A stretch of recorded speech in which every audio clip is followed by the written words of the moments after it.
Assalamualaikum warahmatullahi wabarakatuh. Perkenalkan, nama saya Fiskawati. Saya mahasiswi dari program studi pendidikan Islam anak usia dini Universitas Islam Negeri Araniri Banda Aceh. Baiklah, video ini dibuat untuk memenuhi salah satu tugas dari mata kuliah desain program parenting, di mana di sini saya menganalisis 3 buah video. Nah, baiklah, hasil analisis saya terhadap video pertama, yaitu di mana dalam video pertama ini menjelaskan tentang sebuah keluarga yang diberikan keistimewaan oleh Allah Subhanahu wa taala, yaitu yang bernama Imran, di mana Imran ini bukan merupakan nabi, tapi ia diberikan keistimewaan oleh Allah Subhanahu wa taala dalam Al-Qur'an. Nah, Imran memiliki istri yang bernama Hana. Mereka memiliki visi dan misi dalam mentarbiyahi pendidikan bagi keluarga mereka, di mana Hana mendidik anaknya sejak dari dalam kandungan hingga ia lahir ke dunia, yang diberi nama Maryam. Nah, kemudian Imran dan Hana ini ikhtiar dan usaha dalam mendidik anak-anaknya. Imran memilih Nabi Zakaria sebagai pembimbing atau pengajar bagi anak-anaknya yang bernama Maryam.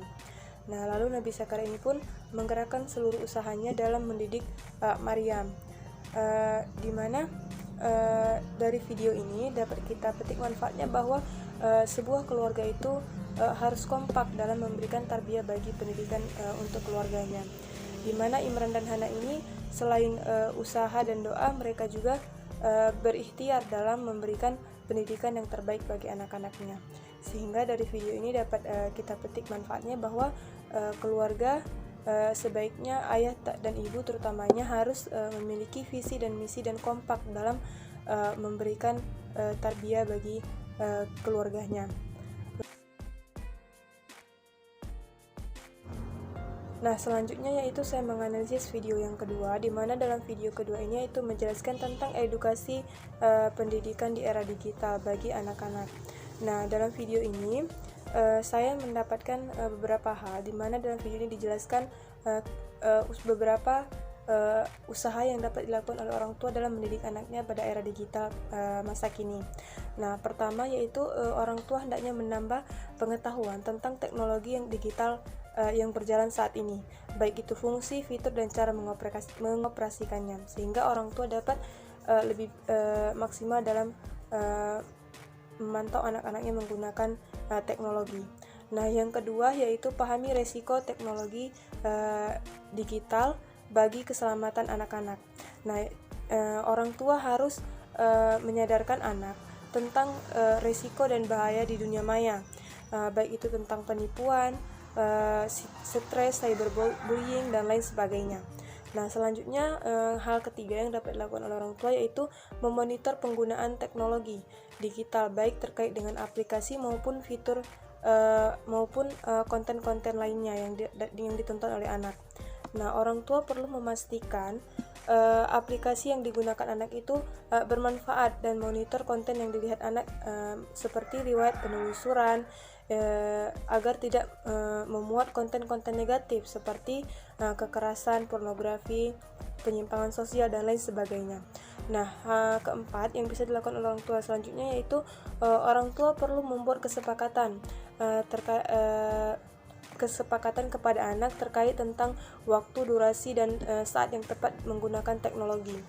Nah, ini akan membantu anak dalam mengatur waktu dan berdisiplin.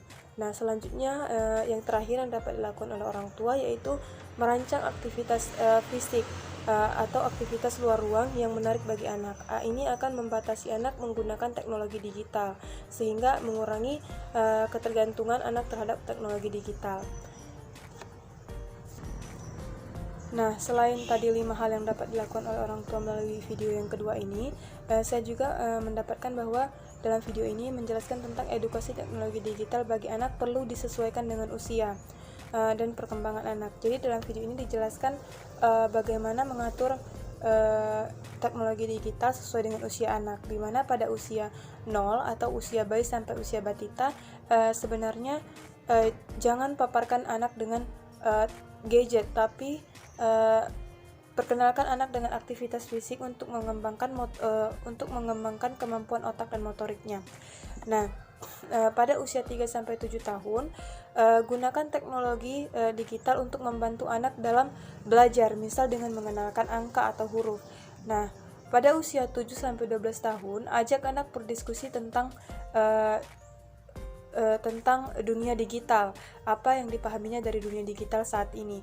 Jelaskan pada anak mengapa suatu konten boleh atau tidak boleh ditonton untuk dilihat agar anak mengerti bagaimana menyikapi konten dunia digital. Nah, selanjutnya pada usia 12 sampai 18 tahun atau menginjak usia remaja. Nah, di sini ingatkan risiko dan bahaya berbagi informasi pribadi seperti data diri, foto, alamat rumah, password tanpa seizin orang tua, sehingga anak akan lebih berhati-hati dalam membagikan informasi pribadinya. Selanjutnya, bimbing anak bagaimana cara berperilaku dan berkomunikasi yang baik di dunia maya dengan baik dan sopan. Nah, selain itu, pada usia ini juga orang tua perlu mengajarkan anak bagaimana cara mengolah informasi, mengolah dan mengirimkan informasi agar anak tidak menyebarkan informasi-informasi negatif atau yang bersifat hoax. Nah, baiklah, itulah yang saya dapat dari video kedua. Selanjutnya yaitu video ketiga, di mana dalam video ketiga ini menjelaskan tentang hipnosis, yaitu di mana dalam video ketiga ini menjelaskan tentang bahwa orang tua ini merupakan sebuah hipnosis berat hipnosis yang sangat hebat bagi anaknya. Jadi jadi orang tua dalam berperilaku baik secara verbal maupun non verbal, maka orang tua harus selalu memperhatikan perilakunya dalam mendidik anak-anaknya.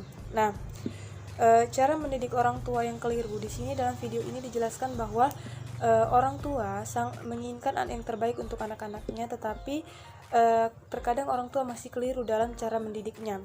Mereka masih dalam hal praktik sehari-hari, orang tua masih kebingungan, masih mengalami kesalahan, sehingga cenderung memberikan dampak negatif bagi anak.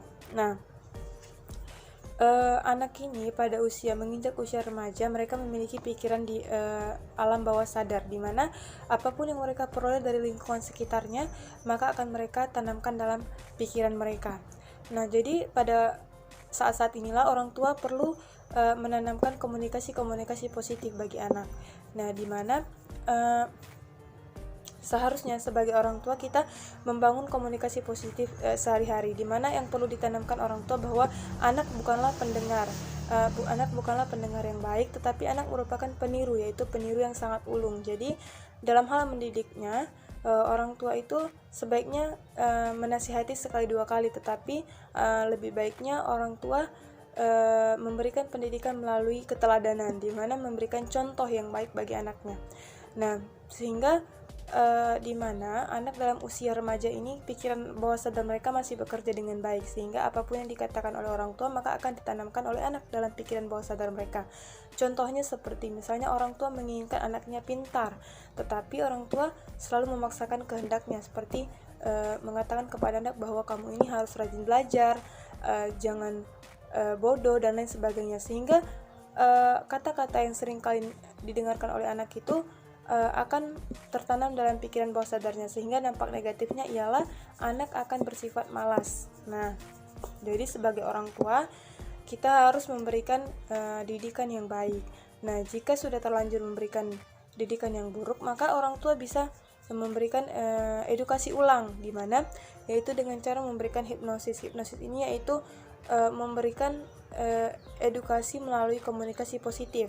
Nah, seperti memberikan kata-kata yang dapat diterima oleh anak, ya, kata-kata positif yang dapat diterima oleh anak. Tetapi jika seandainya cara ini tidak mempan lagi, maka orang tua bisa mengajak anak kepada ahli psikologi atau psikiater yang bisa mengolah kembali perilaku anak. Nah, baiklah, mungkin sekian video dari saya dari hasil analisis 3 video tersebut. Mudah-mudahan bermanfaat bagi kita semua, terutama bagi saya pribadi. Baiklah, lebih dan kurang saya mohon maaf. Assalamualaikum warahmatullahi wabarakatuh.